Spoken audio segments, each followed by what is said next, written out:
All right, what's going on, guys? Welcome back to Card Talk. I'm Ryan, joined as always by Tyler and Lou. And today we are going to get into a lot of different things today. We've got a good amount of Facebook questions. We're going to do play of the week as usual. We're going to talk about NHL, NBA playoffs. We'll get into some of that. The National is about 6 weeks away, if my math is correct. We've got lots to talk about.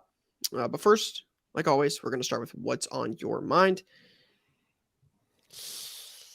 Lou, first person to look at the camera. Lou's up first today. They both weren't looking, so shout out to Lou. That's my fault. I wasn't not looking on purpose. I'm going to go with the fact that, and this might upset some people, including maybe even Tyler, and actually more Ryan probably. I officially have zero interest in hockey. I'm checked out. I'll see you next year. I mean, I'm in it for one team only. Listen, I get it. When you go up 2-0 and then you choke it away four games in a row to lose a chance to go to the Stanley Cup Finals, I'm out. I need to protect my peace, protect my energy. I don't like what happened there, and I'm out. That was absolutely devastating. Yeah. Would that be Lou's Poos? The Rangers. Lose Poos. I think it's choking is my lose Poos. Committing penalties in your own end when you're up 2-0 in the third period of Game 3 of the Stanley Cup semifinals. Yeah, it's a tough scene. Not great. Yeah, it was tough. I was with all my boys, watched the game on Sunday. That was just the Rangers. The last week was just a slow and painful death. Slow death. They had nothing. They had absolutely nothing. Especially because a week ago, brother, you were optimistic. We were flying high. We were feeling great. They were a completely different team last week than they were the last 4 games. We had never felt so good. But then at the end of the day, they're back-to-back champs for a reason. There's a lot of things on my mind. The market is melting this morning. The market's been melting. And it's wild times. National is coming in hot. I got to play some golf this past weekend. This LIV Tour, PGA Tour thing keeps heating up. Sunday was sick, actually, PGA Tour. Justin Thomas and Rory had a pretty sweet battle. They were tied up with 2 to go. They were battling back and forth all day. LIV over the weekend, Charles Schwartzel won the largest purse ever in a golf tournament. Was it 4.2? 4.2. Exactly. Who? This dude, Charles Schwartzel, who's been around the block for many, many, many years. Good dude. $4 million on one freaking tournament. That's crazy. He won more this weekend in a 54-hole tournament than he would have won at the Masters. I feel like it's almost not fair to compare it, but like I get the point of it. It's like they're throwing like what is the next? Yeah, I know. Higher? It's just crazy. Potentially. Like if.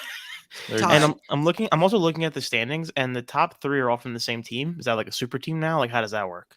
They did a little like captain situation. If I told you how the team is working, I would be lying to you. But there's teams. Ty, 5 years from now. Yep. 5 years from now, which one's more relevant in the sporting world? The PGA Tour. PGA Tour. I think the PGA Tour still, but it's the other's going to be there, and there will be some big tournaments and big names. Will there be more big names that go to LIV? Well, yes, there will be. I mean, any shot in the world Tiger ever goes? No shot. If he's not taking $750 or whatever they offered him, he's not going. He doesn't need the money. He doesn't need the money. DJ wanted the money to play no golf. A lot of these guys just want to chill. They're not that good. The really good players are making, a ton of cash in sponsorship. DJ's like, I'm done with this life. He wants to go hang out with Paulina, respect, and the kids. Phil finished plus 10 this weekend. Plus 10. Yeah. And then he's gearing up. It's a major week, actually. I think Rory's going to win the major. Well, they're not allowed to play in the major, right? They're in the U.S. Open. As of now, just the PGA. They can't play in. That's my understanding. The PGA that's going to be awkward. Out. I thought the same thing as you did, Lou. It's going to be awkward. Justin Thomas. Yeah, well, I mean, when they said they're suspended, I figured they were gone. But classic one of those things where like doesn't really mean anything. The PGA Tour doesn't oversee the majors. Interesting. You mean the only tournaments that matter? Yeah. The most important You tournament. could see how it could get scary quick. It gets scary for the PGA, yeah. Yeah. Oh yeah. 1000%. Like, oh no, They're like, you're like playing like the freaking I almost like said UBS something. Invitational. Yeah, some tournament. I don't know. Like, yeah, Oh, the waste management's not going to be so hot Yeah. anymore. You know. exactly. It almost seems like it's kind of like what happened to the NCAA. Just Yeah, your power just crumbles. The NCAA is like non-existent. It's They can't interesting even do when there's a anything power about NIL. Nothing. It's interesting when there's a dynamic shift like that, like a power dynamic, complete 180, and like how the organizations react to it when it's like, oh wait, we don't have full control anymore. What's going on here? You know? Yeah, a lot of trying to figure it all out. Tiger. You said this weekend, you talked about the battle with Rory. Did you just out of curiosity, you sit down and will you watch a full golf match?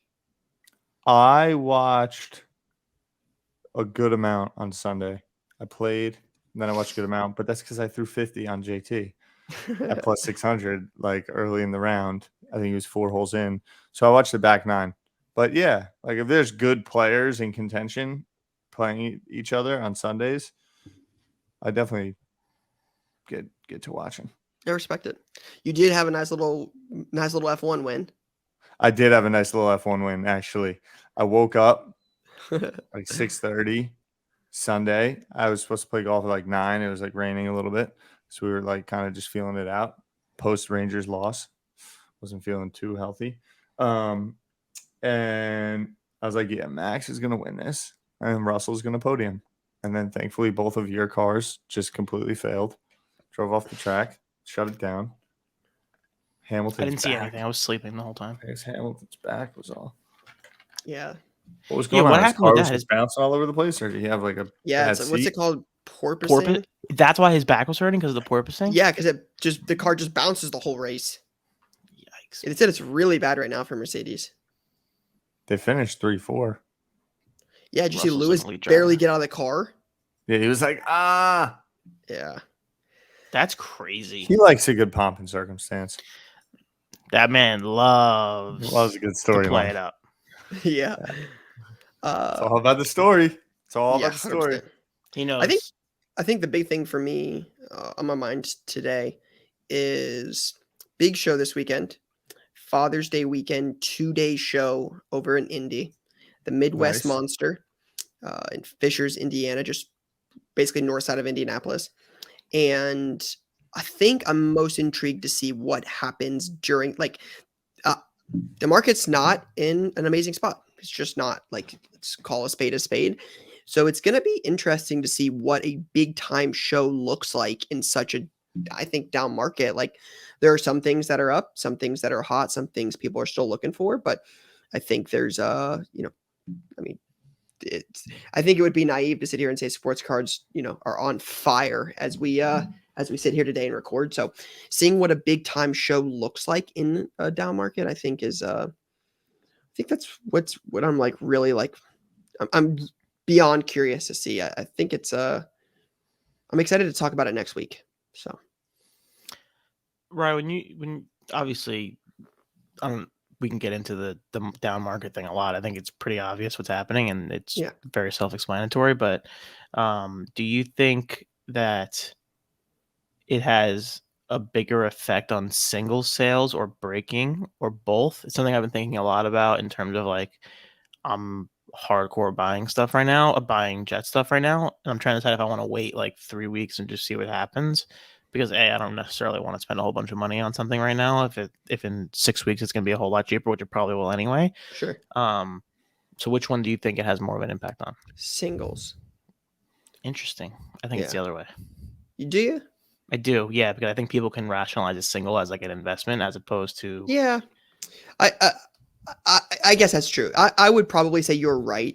The first thing that came to my mind is Prism and the ability to hit $100,000 card. That major chase is still there, the big time the big time hits, people still want that. So I would say you're probably actually right now that I think more about that. I would say that the gambling part of it is definitely down the most. That just makes way too much sense to say anything else.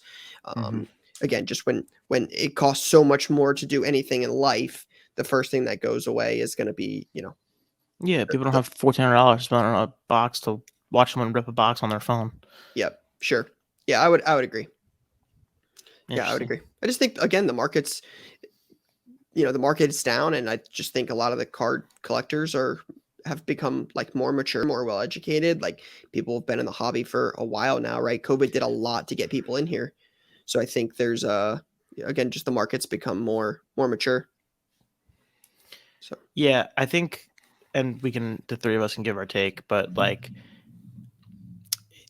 I don't think anyone should be surprised with where we are, or not clear-minded about what's coming in terms of like the world and the economy in general. So I've never heard you speak so much about the market being down before, so I think it's been on your mind a little bit, and it's going to be an interesting few months in the card world, I think. yeah, I definitely I'm like where we're at now is like less than ideal, right? I mean, go back and look at some of the sales we had. I mean, we talked about it in January of 2021 when we sat in Dallas at the card show together, and Luca Prism 10s. We talked about it there. I was like, I've listened to it before, and I'm like, yeah, these Luca PSA 10s priced at $1,000 are no longer selling. Luca 10s $1,000. Those are like $300 cards, right? They got super high. Like LeBron Chrome, $1,800. I saw LeBron BGS 9 Chrome last night sell for $1,100. A BGS 9 Chrome sold for $1,100. PSA 10s got as high as what? $24,000, $23,000 No, for like PSA 30. 10s? For what? LeBron James top Chrome? Yeah, 10s. There's multiple sales above 35K. Yeah, BGS 9 sold last night for $1,100.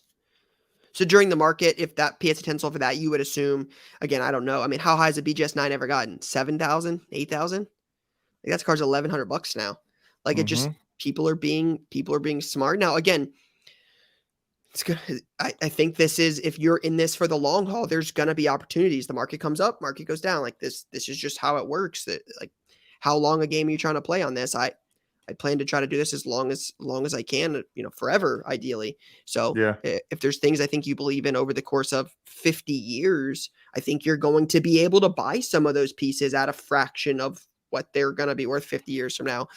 Whether that's now, whether that's in 6 months or 6 years, not sure. But yeah, we're not this at the moment. We're more this for sure. We're definitely not going up. We're going down. I think we got to lean into relationships, lean into the non-financial fun of it all, etc. Yeah, remember why you started. All right. We don't have to talk much about it. What yet are you doing for the show? Will you just walk? Are you No, going we're with the set up. team? You're set Yeah. up. There'll be a couple of us So there. how many will you staff it? 2, and then Brian and I will record. So I'll have 3 people with me. Two people and myself working the table, and then Brian filming. Nice. What will what's the size of your operation there comparatively to national? Honestly, 15%, 50. like staffing or like cards. Just like going to cards, what you're bringing, staffing, how you're. Honestly, the card aspect of it will be very similar. Like, Really? There's no reason to, if we can move things we don't care as much about into cooler cards, cash, other potential opportunities, it doesn't make any sense to not bring it, right? I just think it makes sense to bring as much and get a real feel for the market right now. Like, what are people after? What are people not after? Like, what I'm trying to do here is I'm trying to learn some of the intricacies of the market so that I'm better prepared for the national. I think this is a really good opportunity to see what the national will be like, right? Like, is there a lot of buying? Is there a lot of selling? Is there a lot of trading? Like, people are asking for this. People are asking for this. I don't expect the market to change enough over the next 6 weeks. The national is also bigger than this show is going to be. So I think it's a good opportunity to learn for what's coming. So yeah, this will be staffing wise way understaffed. Like we'll bring 7-8 people to the national. So we'll definitely have more staff there, but it's also longer, more traffic, like longer days. Like there's just a lot more that goes into it. Makes sense. So, again, sales not there yet, but I think we should talk about the fact that the LeBron James Logoman is at like 1.6 million. Shout out to Ty and Lou, who both predicted under 1.2 million. I think Lou's guess was like 867,000. Jay, what was Lou's number? I thought it was 867,000. Lou's guess is 1 million. Okay. Thank you. 1 million. And also I said 1 million was a fair number. I never actually gave a prediction, so I can't be wrong. Let's not change it now. Impossible to be wrong. I'm super happy to be incorrect. I don't. Yeah, I'll take historically faze correct me. on that one. It doesn't faze me. Yeah, I mean, I kind of knew I would be wrong. But where do we think it goes from here? I think it's going to get closer to the 4.8, 5.2 number. I really think it's going to go for that. It's going to march onward to 5 for sure. Yeah, that's where I think it's going to end, 4.8, 5.2. Damn. So, we'll see. Sheesh. We'll see. All right, let's get into some of the Facebook questions. I know Jay said we had a couple of those in there. Let's get into some of those. Sean K says, "What's up, Ty?" Were we talking about the NBA Finals at all? Oh yeah. Real quick, Game 5 tonight. 2-2 Let's do it. series. Is it tonight? Yeah. Big game. 9:00. Big game. Who's winning? It's back in Golden State. Correct. Steph was unreal in Game 4. Did you see that performance at all? Just after somebody said that he's not in the same conversation as Jordan and LeBron. Who was that? He was, I think maybe Tracy McGrady. I saw Tracy McGrady bury him the other day. Tracy McGrady. Oh my god. Steph went off. I think that I'm gonna stick with the Warriors are gonna win, even though the Celtics are definitely a better team. I think I agree with that take. I don't remember what I said before. I don't remember what my prediction was, but One of us picked 5, one of us picked 6, and one of us I picked 7. So one of you picked Warriors in 5. I picked Warriors in 6. I thought I picked Warriors in 6. Ty, I think you picked Warriors in 5. Tough. Another L for me. That's all right. No, that's all right. 5 or 6, same shit. The Celtics just like every time I watch them, it feels like they try to not win. Or like just don't do the things that they should to easily win. I think you're going to see the home teams win from here on out. I don't think anybody's still in a road win. Yeah, Warriors in 7. We are all a little Monday morning tired vibes. Yeah, it's typically like we've got our Monday morning vibes out of here. So like for those that have been around for a while, we typically record Tuesday mornings. We can't record Tuesday today, so we're here from Monday morning. And typically we get a lot of our Monday morning like lag from the weekend. We get that out Monday, long Monday. We come in Tuesday like refreshed because it's not Monday, and there's a lot of yawning and a lot of grogginess to start the week. Yeah, I mean, credit to me for yawning on camera multiple times. Same. I got the Warriors. Yeah. Although Draymond like is scared to shoot the ball right now. He keeps doing like, when you play basketball, I don't know if you guys have played much basketball, but there's the one dude that doesn't want to shoot, and every time they get the ball right under the basket, they just like shove it into the dude's stomach next to them and want them to shoot. That's what he keeps doing. I just think he's playing like ultimate mind games. There's no one who has more control of a situation, I feel like, than Draymond. Even though but last game he was completely like shook, and they benched him because he was a detriment to the team in every aspect. Yeah, I get it. I don't know. I just feel like I think that was a different moment. That game was like the vibe of that game was crazy, but I feel like he's so like they're in control, especially at home. He is. He's the boy still. Can't hate on him. All right, questions. Sorry, just wanted to talk some finals. Real quick. Who's winning the NHL Stanley Cup? Avalanche. Who cares? Avs. It's going to be a good series. Like you said, Lightning won yeah. back-to-back. Great goalie.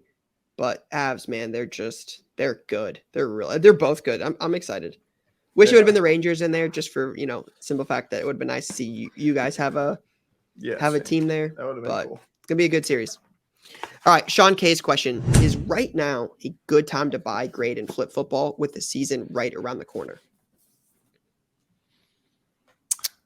Ryan?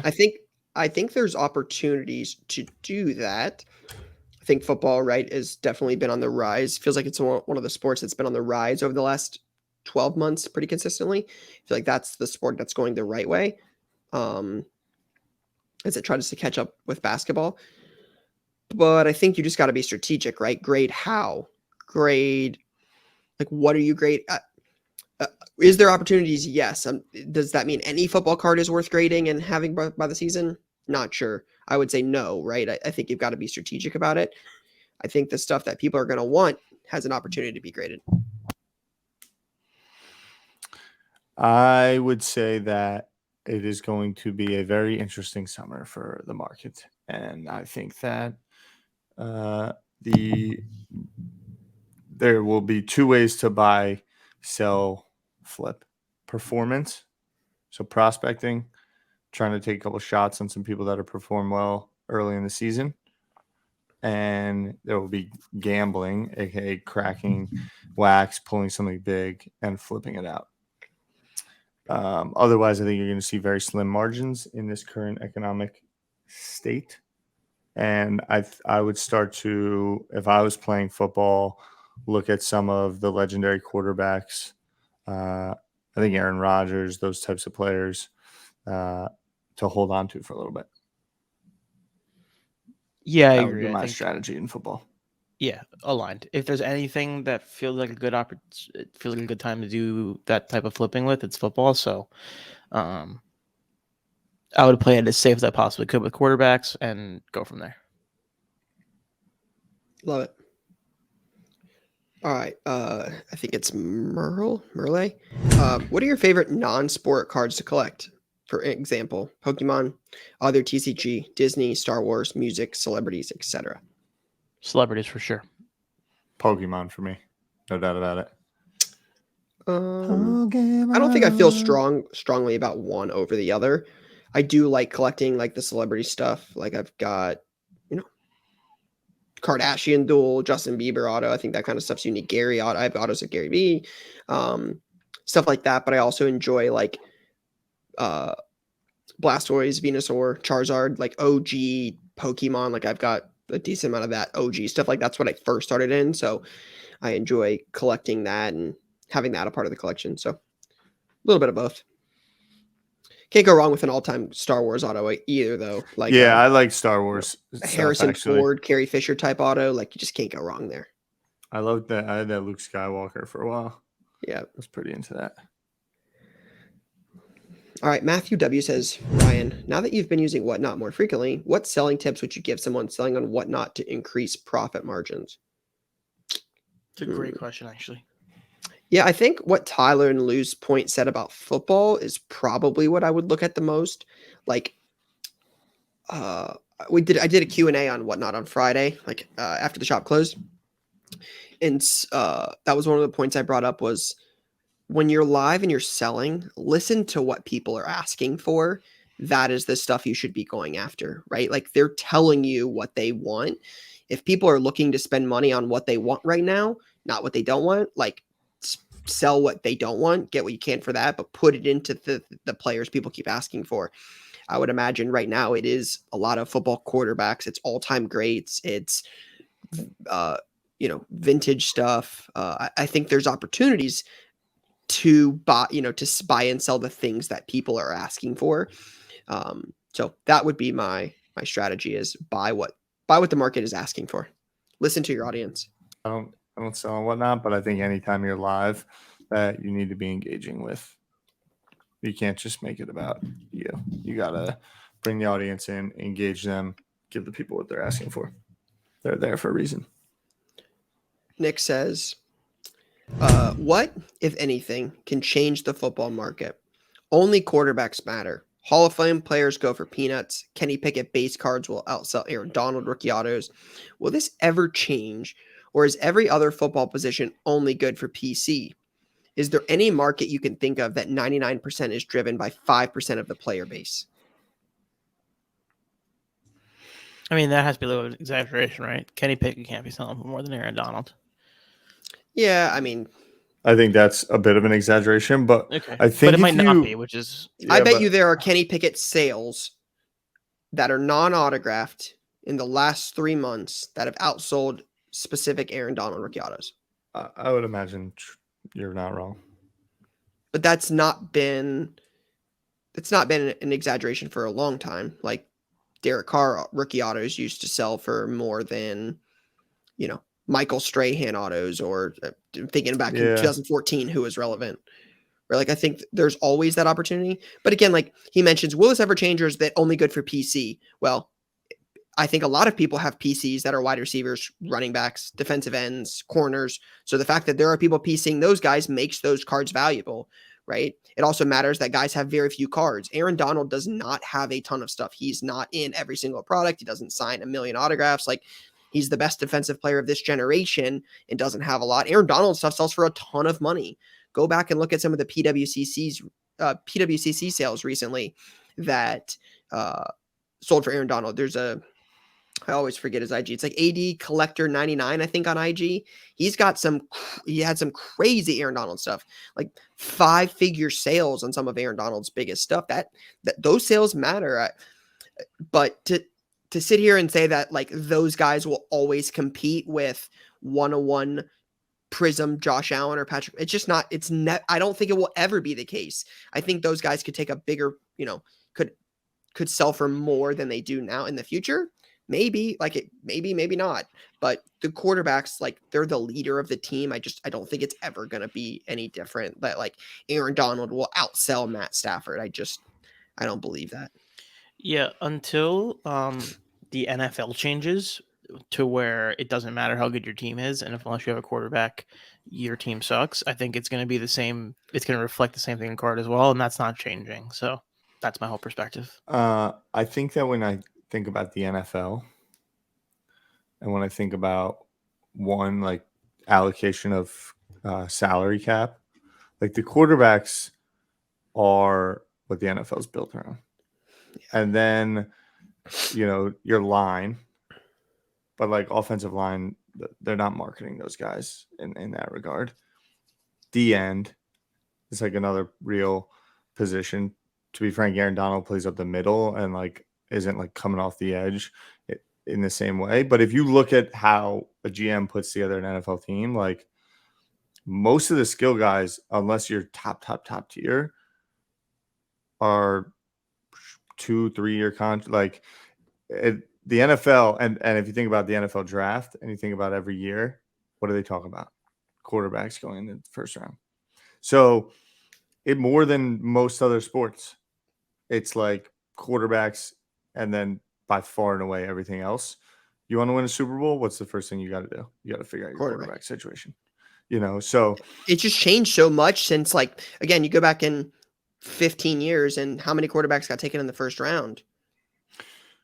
Right now, Now in 2018 there was 5 in the first round. 2019 or 2021 there was 5 in the first round.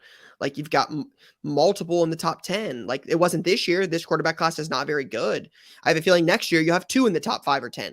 Like, Stroud and Bryce Young are likely going to be near the top.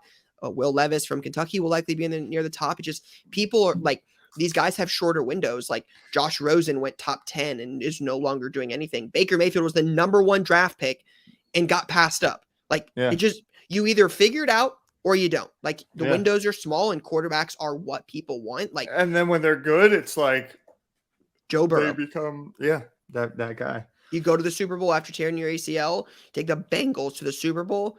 It matters. Like, 15 years ago, it used to be, hey, if you play in Boston, LA, Chicago, you mattered, right? Anybody else, hey, nobody wanted a guy in a little small market. Joe Burrow took the Cincinnati Bengals to the Super Bowl. His stuff sells very, very, very, very well. He's Joey Cool. Agreed. Joe I'm not arguing. That's why I think quarterbacks will still matter. I think quarterbacks are going to always matter. Chris Adams says, Davis Mills is starting to gain hobby love. Any sleeper picks from last year's draft to keep an eye on? I'm going to give Lou some love on this one. I think if the Jets do anything at all, Elijah Moore has potential to do something. You're right, Ryan. You're correct. If the Jets are anything important at all, Elijah Moore is a major person to look out for. Wait, what about Zach Wilson? He's not really a sleeper. He sells for hundreds of dollars. We're talking about guys that don't sell for a lot of money. Sleepers. All right. Well, Brian, do you think Davis Mills has an opportunity to be a starting quarterback in the NFL for the next 3 seasons? Win 10 games this year? Yes. Win 2 games this year? No. This is Davis Mills. Like, the Texans have Davis Mills. Davis Mills is going to be really good. Or we're drafting somebody in the top 5 next year. That's what it is. That's what I think it is as well. They got all the picks from the Browns in the Deshaun Watson trade. They've got. I mean, it's pretty obvious what they're doing. They're taking the best quarterback available in the draft. Yeah, period. Unless Davis Mills wins the division. If they go 13-4 with Davis Mills is locked in. The Texans are back, man. They're going to be really good. Mm-hmm. They got a ton of capital. If they go 2-15, see you, Davis Mills. It was nice knowing you. Career backup, like no shot to do anything. We're using our capital. We're drafting a ton of talent. We're starting over. The Texans will be the number 1 team in group breaks in 2023. Yeah. I don't see it with Mr. Mills, but yeah, again, could he? Sure. Like, yeah, win 13 games. Don't win 13 games. Yeah, no. No is the answer. The odds are not in his favor. They certainly are not. He had much better numbers than Zach Wilson, but that's neither here nor there. Yeah, I mean, I don't think the odds are very good for Justin Fields either. The Bears don't have a ton of talent on that team. They're, I think, one of the worst 2 teams in the division. Like, I don't think they're going to have more wins than the Vikings or the Packers. Fields doesn't have a ton of talent around him. Who? Montgomery, Cole Kmet, Darnell Mooney. Like, who else? Allen Robinson, he's in LA now. Like, they got a defensive-minded coach. I'm just, I don't love it. Is there anyone you're down on heading into next year? Someone who is hot, who you think will have a down year? Tua. Well, that guy stinks, and he stunk last year. Oh, I thought you were saying guys that I don't believe in, that the market believes in. People like Tua? Yeah, absolutely. Tua and Jalen Hurts, the 2 guys I've been on. Like, hey, not Jalen Hurts is. If you ask me to pick between the 2, yes, 1,000% Jalen Hurts. Yes. Like, between those 2, Jalen Hurts. I don't think Tua is very good. I don't think Tyreek's talking that Tua talk. Yeah, brother's on there smoking that stuff. Interesting little story that came out recently. Come on, that's crazy. Interesting little story that came out. Wild take. He was not happy with. He said he said Aaron Rodgers and Tua are just as accurate or something. He said something like that, and a story came out over the weekend about how he was like calling his agent every week with the number of targets he was getting per game because he was upset that he wasn't getting the biscuit enough. Yep. And that's why he wanted out. So he went to Miami. Wild. Best of luck. Wild. We'll see you, brother. All right. Next question. Johnny says, of the 3 esteemed hosts, who at the National will be the first to A, lose their credentials, B, leave their booth for an extended period of time, and C, pay above comps for a card? All right. We know who C is, and I feel very confident in B. All right. Who's C? Lose their credentials, like misplace them, Tyler, for sure. Could not be more sure. Tyler could, like, where I go. Absolutely, Tyler. No leave credentials. Leave their booth for an extended period of time. Probably me or Tyler. I would say that's true. Those are the odds. And pay above comps for a card. Probably Lou. 100%. Yeah. Probably Lou. Lou's gonna get a kid and his dad to come up there and definitely get suckered into paying over comps for like an Elijah Moore, like Prism Silver rookie. Yeah, listen, if there's full burial. If there's an 11-year-old who rolls up on me with an Elijah Moore blue ice, I'm paying whatever they're asking. But it is worth noting, my man Lou could not close a deal with our friend Cruz last year on a big card he wanted. It's true. Man, I should have made that swap when I had the chance, huh? I should have just made that one work. I'm upset about that. What was it again? Joe Burrow. It was a Burrow Cosmic Select. He got it. Send me a DM. Said, "Hey Ryan, should I grade this?" I'm like, "Yeah, dude, absolutely. That's a good card." My man 10s it. 10. Tries to work out something with Lou. Lou's like, "No," and then Lou tries to bribe him on. I don't understand how it's to this day. It makes no sense how I'm sitting here like begging him to make a deal with me for cash, Mahomes, like anything, and he just wouldn't do it. He wouldn't even give me like an offer, Cruz. Unreal. Cruz is a great guy. He is. Cruz is the best. Does anybody have any differing opinions on that? No, I think that's right. Jason says, Ty well- loves a good stroll for a couple hours. on yeah, probably to find Thursday, his Friday. credentials. Probably to find the old credentials. He left at the That I hotel. left back somewhere. Yeah, I'm a big Cruz guy. Jason says, mostly a Ryan question. What is the best way to sort cards out in your collection? Example, would be by position or specific player. Follow up, best way to sort your cards to approach a dealer at a show. Does it even matter?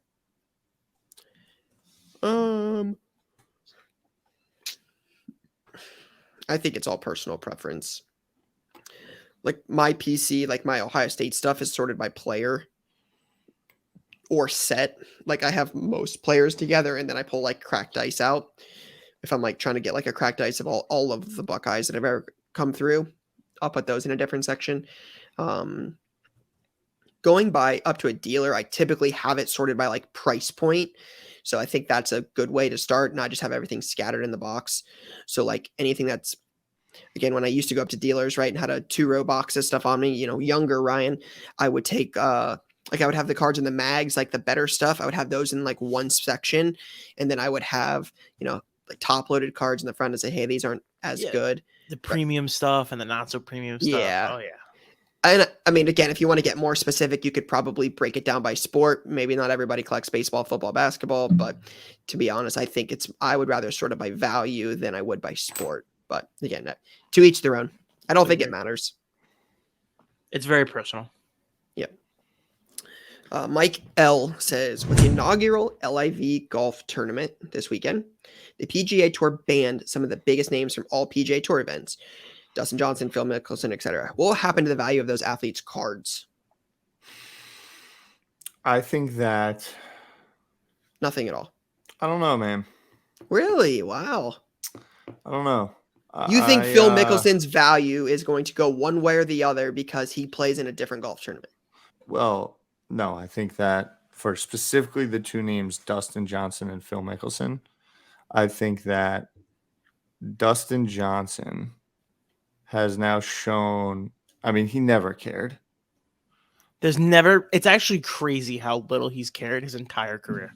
Yeah, like he's never cared.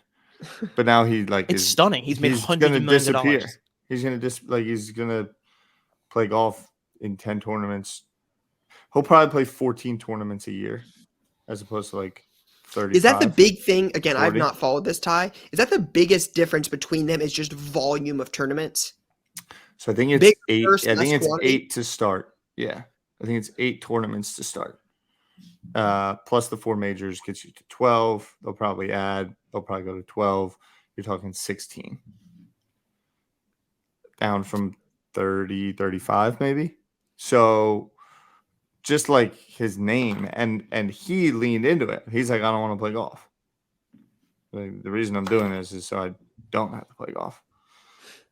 So I do think that impacts the value of their cards a little bit. Now maybe that's just me, but like I'm kind of. Do you not see it as, Ty? Like, do you not see it as the LIV's going to get a lot of attention? They've put a lot of money into it. I don't think it's going to get a lot of attention. Okay. Well, I think it's gonna. I mean, because theoretically, if it gets a lot of attention, right? If it does, like, if they're putting a lot of money into it, they don't want it to bomb, right? If that goes well, the name of the league, right? He's gonna be one of the top 2 or 3 names in the league. Like, being relevant will matter. So if the tournament does well, his stuff would do well. But with the way you're talking, it doesn't sound like you're optimistic about the league. No, I think the two things are actually going to make it harder. There'll be less kind of attention to be on single individuals. There's just going to be so many different things going on. And I think that Phil's definitely had a tough go in the public's eye in the last, 8 months, 12 months, that I think his stuff is going to be down.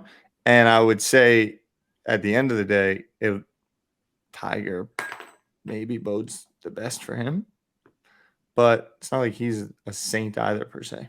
Yeah. It's going to be interesting to see how it plays out. It's very much going to be Dustin Johnson going from 35 tournaments to 12, I think has impact on his cards. I wasn't buying Dustin Johnson or Phil Mickelson pre-tournament, and I'm not buying their cards post-change. Like, Yeah, I'm not buying them in the PGA, and I'm not buying them in the LIV League. agreed. And when I think about the LIV League and like even the PGA Tour commissioner, he's like, you're never gonna have to apologize for being on the PGA Tour. It just becomes whack-a-mole when you start going at that stuff. Like, what, the PGA tournament isn't taking money from sponsors that have done brutal things? Like, why do you think they're sponsoring these tournaments? They say about the Saudis like whitewashing. It's just, it gets very slippery slope. Divided. It's interesting when Yeah. everything becomes about humanizing brands and everything. Yeah, It's tough. she said. Tough to do. Yep. All right. Last question. Shout out to everybody who submitted questions. Just an FYI, we are going to do full Q&A next week. So if you have something you're looking to have answered, get on the Card Talk Facebook group, ask your questions there. Maybe shoot a DM to Jay on Card Talk Pod on Twitter or IG. YouTube comments. But we have full Q&A lined up for next week. It'll be 75, 90 minutes worth of questions. If you guys have questions you want answered, drop those. Drop us a DM, drop us a comment somewhere, and we'll try to get those answered next week. But let's get into play of the week. Jay says we got 4 plays this week, but we also have a bonus slide referencing a deal from last week that we didn't get 100% clarity on. So let's see what it is. All right, so I got to blow this up. There's a lot of reading here. All right, this is from Sexy Slabs. Says, what's up, fellas? My name is Clace, and I found quite possibly the best bargain box play I'll ever find. My buddy and I drove 2.5 hours to a show in the middle of Missouri. Show is very slow at first, but picked up and wasn't too bad by the end. Right before we walked out the door, we stopped at a table that had a bunch of baseball bargain boxes. Picked up a few PC items and noticed some Topps rookie update on card autos of Taylor Ward. He had 6 different variants, ranging from an out of 250 to an out of 25. I thought it might be a sneaky play, so I set it to the side. I then see a couple Taylor Ward Force Bowman Chrome autos. He has them priced for $4 each. I look up comps and seeing they're going for around $30. No brainer. I hand a stack.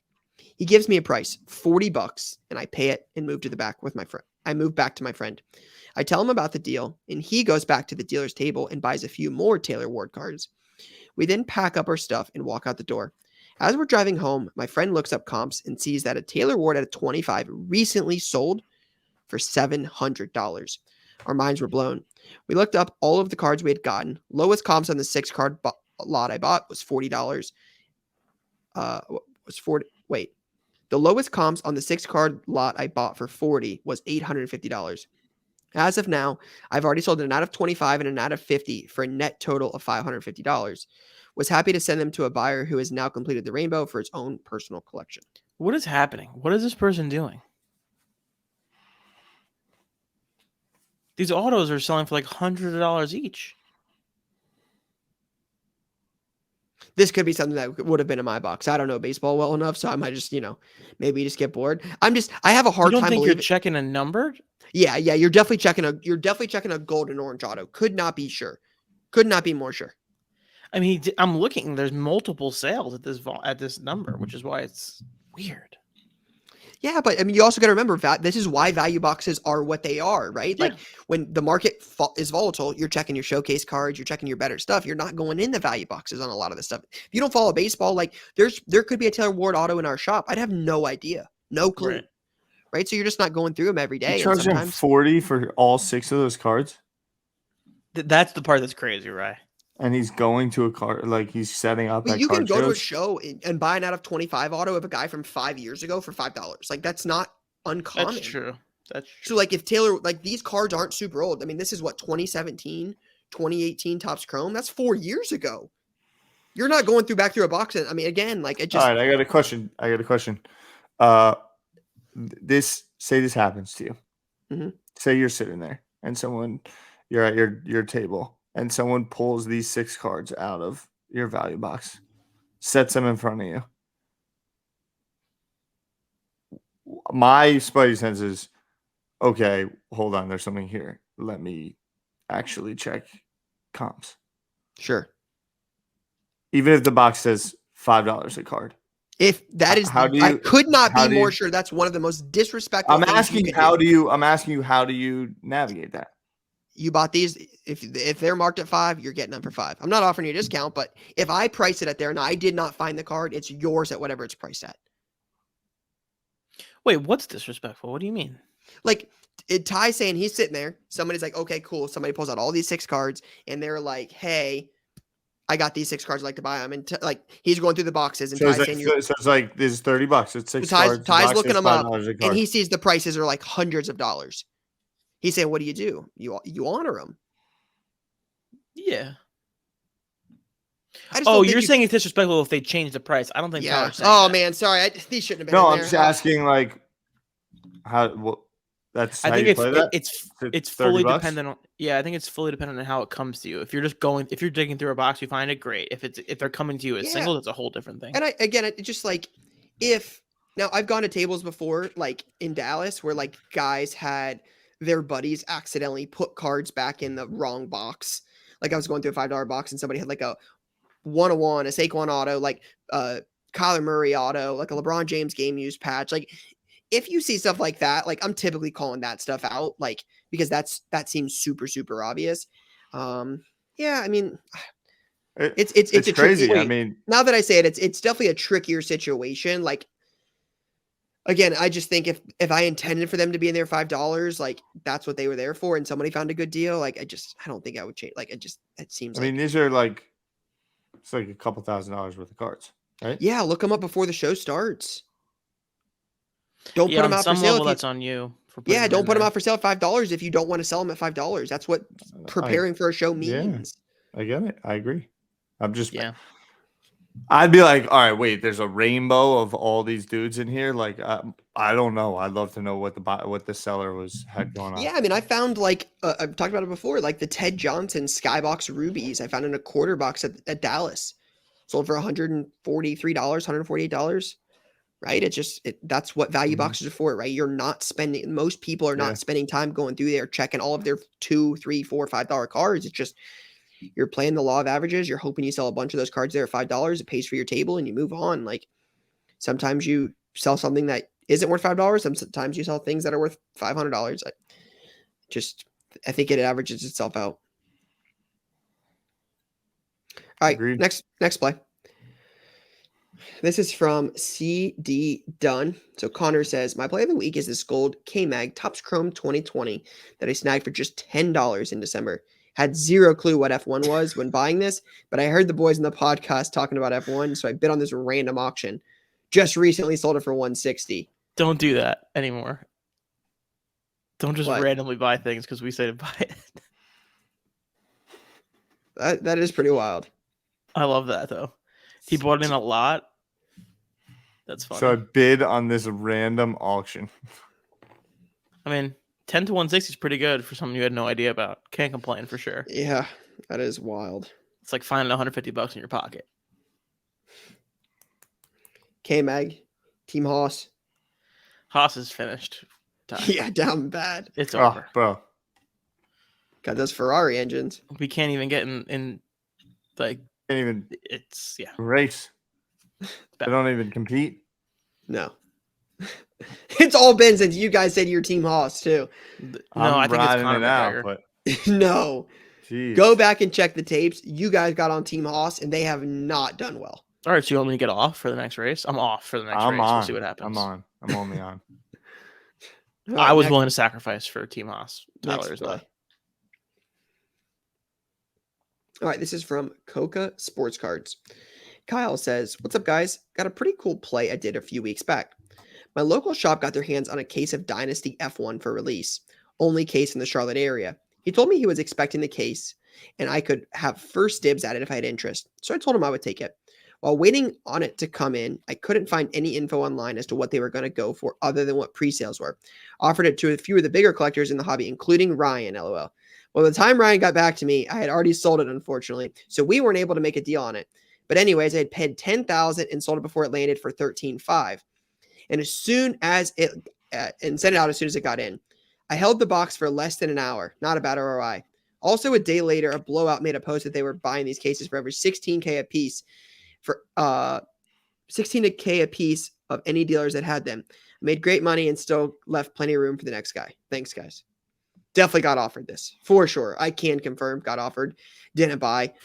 Ended up buying another case. I bought another case. And paid more money for it too. Let's see. There you go. Left some still, room. still have it, but the cases are also way up. So, it didn't work out for Kyle and I to get a deal done, but still worked out for both of us in the end. Yeah, that's good. I mean, obviously, per our conversation earlier, it's a little bit different now. It's just like historically, sealed cases just feel like the easiest thing to me. It's obviously it's such a supply and demand thing, breaking such a big part of the business, the potential to hit lottery tickets, especially the good stuff.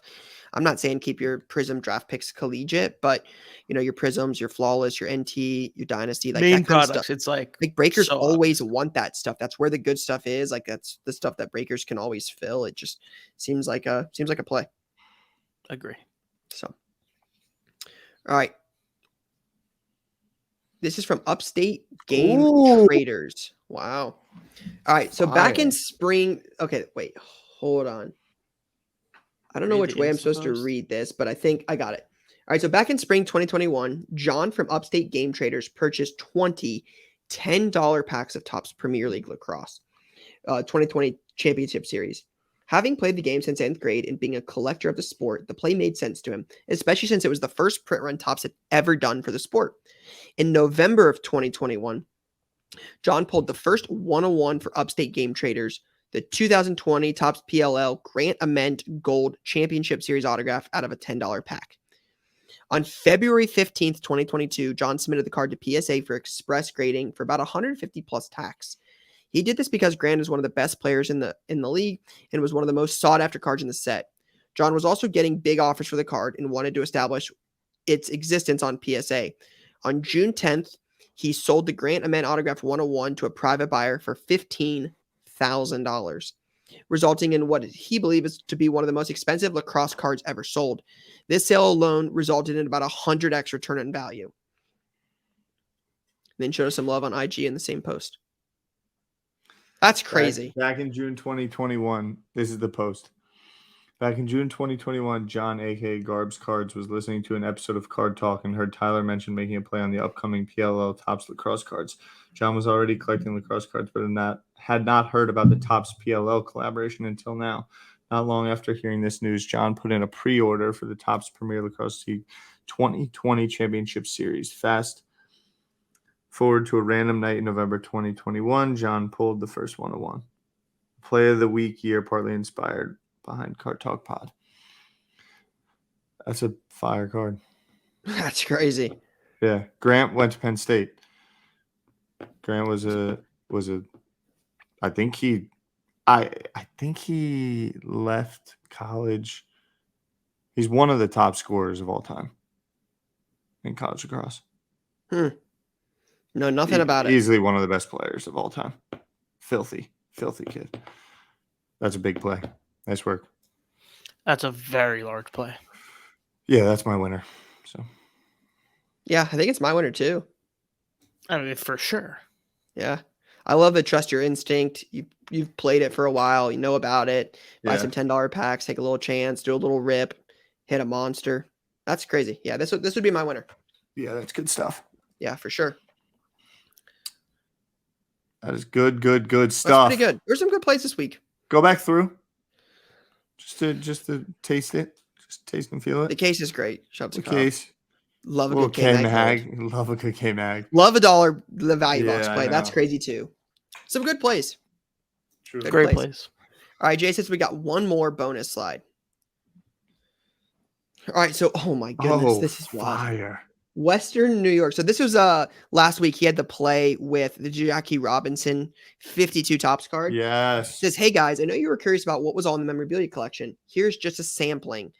So a couple things I can see is there's like a signed like something you would sew on a jersey. There's a signed like a Penguins logo of Lemieux. I see an autographed puck of Gordie Howe, a Steve Yzerman signed jersey. If that Gretzky jersey, there's like a Gretzky throwback jersey or something. I don't know if it's signed or not. This is an insane deal. This is insane. If this is real, this is an all-time this type is deal. sick. Yeah, I'm looking in our DM so I can get better pictures of it all. I can't. It's like it's Gretzky stuff. It's signed Gretzky pucks. It's crazy. Paid $1,000 for the lot. Yeah, it's sick. Sick. Yeesh. Wild. Good work. Good work. We got latest launch this week. There's one thing on my mind, and that's Flawless Football. Flawless Football comes out this week, currently pre-selling around $20,000 a case. That's $10,000 a box. That's 1,000 American US dollars per card. 10 card box. 10 cards. $1,000 a card.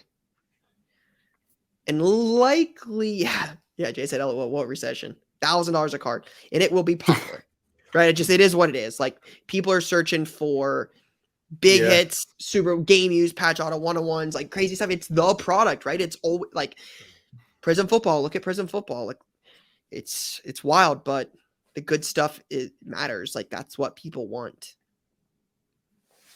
Yeah. So it's gonna be big. That's a gonna lot be of money. Interesting to see what happens though. Like Jay said, that we talked about it earlier. Down market, $20,000 cases of Flawless. We'll see. But again, do not forget, guys. Next week Q&A. Looking to get your questions answered on the show. Send them in. Card Talk Pod on Facebook, Instagram, YouTube is under 1:37 p.m. That's right. Yes. So, Ty, Lou, anything else? Elijah Moore, Prism Color. Holler at your boy. If you're listening to this, we did a little roundtable gratitude session this morning Yes. for the crew because it is a very tumultuous time in the market for many people. And so focus on things you're grateful for, smile, exercise, spend time with friends, family. And thank you for listening to the show. We look forward to seeing you at National. If you're in the city, come by the 1:37 p.m. cafe in the West Village. If you're in Ohio, Midwest sponsor this weekend. Midwest sponsor, Ryan will be there. Ryan, I wore a Card Collector 2 shirt this weekend. It's pretty comfy, actually, the gold one. My guy. Yeah. I was thinking about you. It's a comfy shirt. Our guys do good work. Black one with the gold. It was nice. See ya. Belmont Steaks were also this past Lou, weekend. you trying to you got a shirt, right? I have a shirt. I've worn your shirt before. Okay. You kind of like me side eye. No. I've worn your shirt before. Lou, is the tree real? No, the tree's fake. Oh. Couldn't be more fake if I tried, actually. Interesting. Peace All right. and love. See you guys next week. Peace, guys. Peace. Bye.